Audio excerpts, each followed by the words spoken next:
सभी विद्यार्थियों का स्वागत है और आज का हमारा विषय है महत्वपूर्ण व्याकरण आधारित वस्तुनिष्ठ प्रश्न। ये प्रश्न ऐसे हैं जो हर बार परीक्षा में पूछे ही जाते हैं, तो इन प्रश्नों का कक्षा 9 से लेकर कक्षा 12वीं तक के बच्चों को अभ्यास करना है और ये सभी के लिए महत्वपूर्ण है। तो देखिए, सबसे पहला प्रश्न है, संधि के भेद कितने होते हैं? तो संधि के कितने भेद होते हैं, कोई बताएगा मुझे? स्वर संधि, व्यंजन संधि और विसर्ग संधि। संधि के कितने भेद हैं? 3 भेद हैं। ठीक है। दो शब्दों का अपने विभक्ति चिन्हों को छोड़कर आपस में मिलना क्या कहलाता है? समास कहलाता है। संधि नहीं कहलाएगा, ये नहीं है, इनमें से नहीं। जिन मूल शब्दों से मिलकर समास बना है उसमें से पहले पद को क्या कहते हैं? पहले को कहते हैं पूर्व। तो पहले को कहते हैं पूर्व पद। वाच्य के भेद हैं। वाच्य के कितने भेद हैं? तो कितने भेद होंगे वाच्य के? कोई बताएगा मुझे?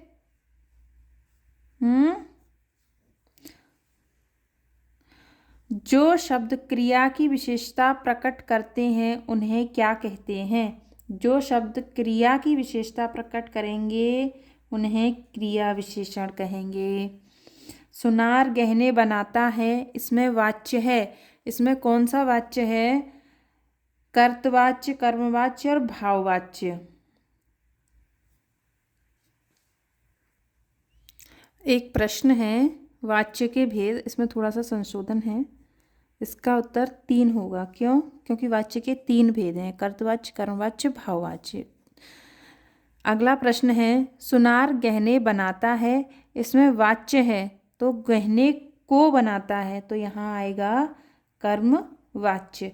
किसी कार्य का करने या होने का बोध कराने वाले शब्दों को क्रिया कहते हैं। करने या होने का बोध कराने वाले शब्दों को क्रिया कहते हैं। आग बबूला होना अर्थ है। आग बबूला होने का अर्थ देखिए आप, इसमें से क्या होगा?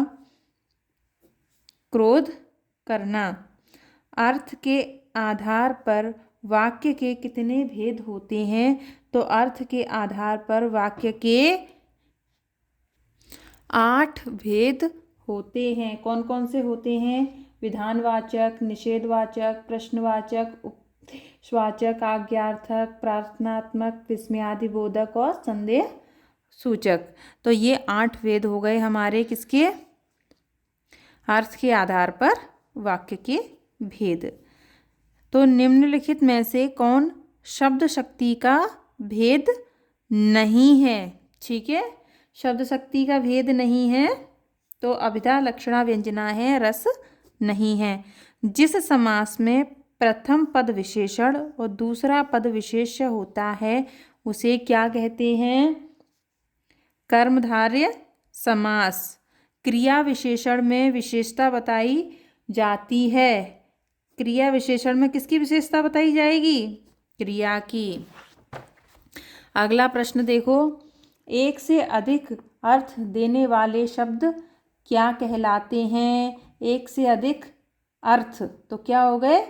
अनेक अर्थी, अनेकार्थी शब्द। दूध का दूध, पानी का पानी का अर्थ है सही न्याय। शाबाश। रिक्त स्थान में उचित शब्द चुनकर लिखिए। जब क्रिया का रूप कर्म के अनुसार बदलता है तो वहाँ क्या होता है?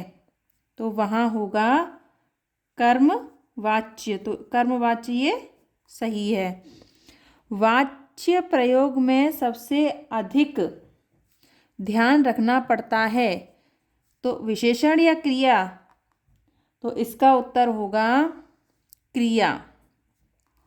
अर्थ के आधार पर वाक्य के कितने प्रकार होते हैं? तो अर्थ के आधार पर अभी मैंने आपको कितने प्रकार बताए हैं? 8। विद्यालय में कौन सी संधि है? विद्याधन आलय, स्वर संधि। विलक्षण अर्थ का बोध कराने वाले वाक्य क्या कहलाते हैं?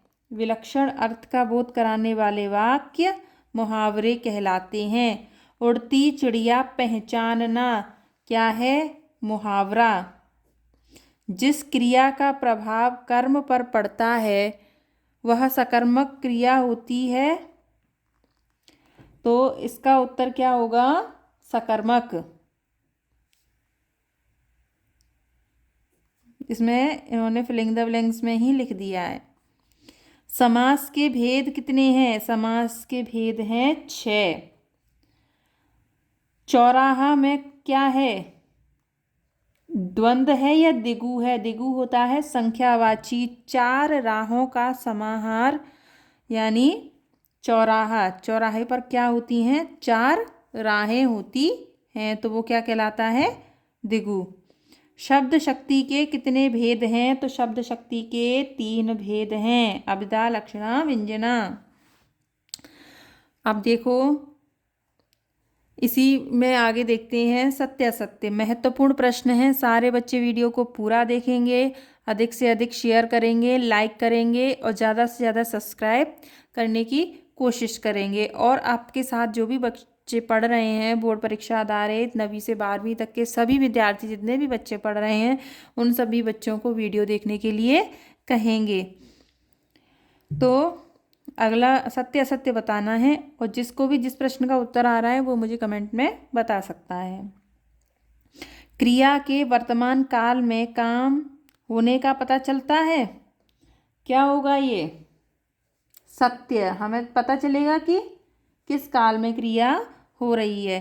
कर्तवाच्य भाव प्रधान होता है। नहीं, असत्य। कर्तवाच्य भाव प्रधान नहीं होगा। कर्मवाच्य में क्रिया हमेशा अकर्मक रहती है, तो यह भी असत्य। वाक्य में कर्म है तो क्रिया क्या होगी? कर्मक होगी। ठीक है। लोक उक्ति से मिलकर लोकोक्ति शब्द बना है। लोक धन उक्ति, लोकोक्ति, तो ये क्या हो गया? सत्य। उससे खाना नहीं खाया जाता में भाववाच्य है। हाँ, खाया नहीं जाता, तो ये क्या है? भाव है, तो ये रहेगा सत्य। अग्नि परीक्षा देना का अर्थ कठिन परिस्थिति में पड़ना, तो इसका उत्तर भी होगा सत्य। मुहावरों और लोकोक्तियों, लक्षणा, शब्द शक्तियों के जरिए अर्थ ग्रहण किया जाता है। सत्य। वर्षा न होती तो फसल सूख जाती, विधानवाचक वाक्य है। असत्य। यह कौन सा वाक्य है? प्रश्न में आप मुझे कमेंट बॉक्स में बताएंगे बच्चे कि ये कौन सा वाक्य है। वर्षा न होती तो फसल सूख जाती, ये वाक्य कौन सा है? मुहावरे और लोकोक्ति एक ही हैं। असत्य।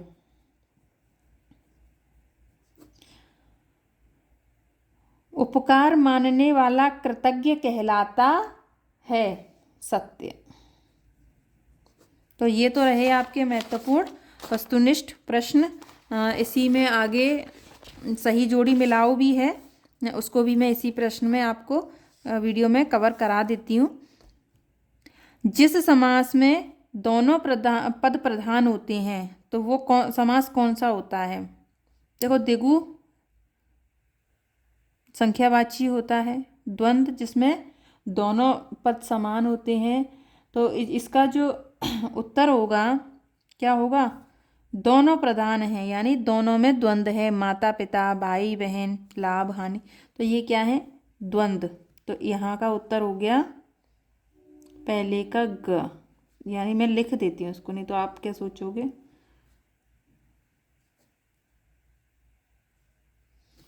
रसोई घर में समास है।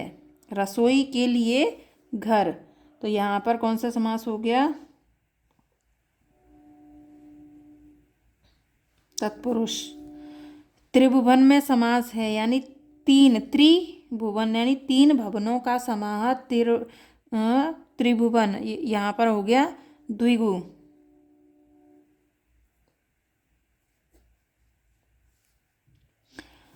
एकमात्र सहारा के लिए मुहावरा है, अंधे की लाठी।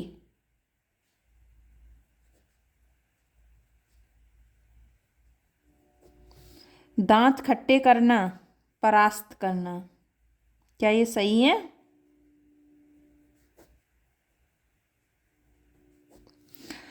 अब देखो अगला है, शब्दों का सार्थक समूह क्या कहलाता है? प्रश्नवाचक, दावानल, समास, लोगों द्वारा कहा गया कथन, वाक्य। सार्थक समूह क्या कहलाता है? वाक्य कहलाता है। दो या दो से अधिक शब्दों का समूह क्या कहलाएगा? दो या दो से अधिक शब्दों का समूह, हाँ, समास। वेरी गुड, समास कहलाएगा।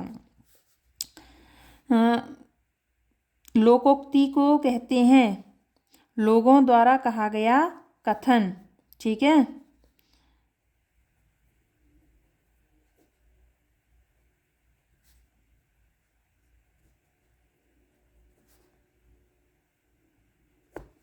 अब बचा क्या? क्या राम चला गया वाक्य क्या है? तो इसका उत्तर होगा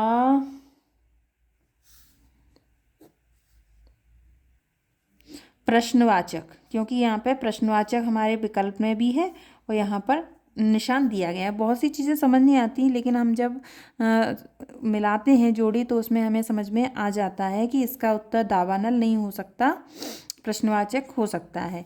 तो जंगल में लगने वाली आग क्या कहलाती है?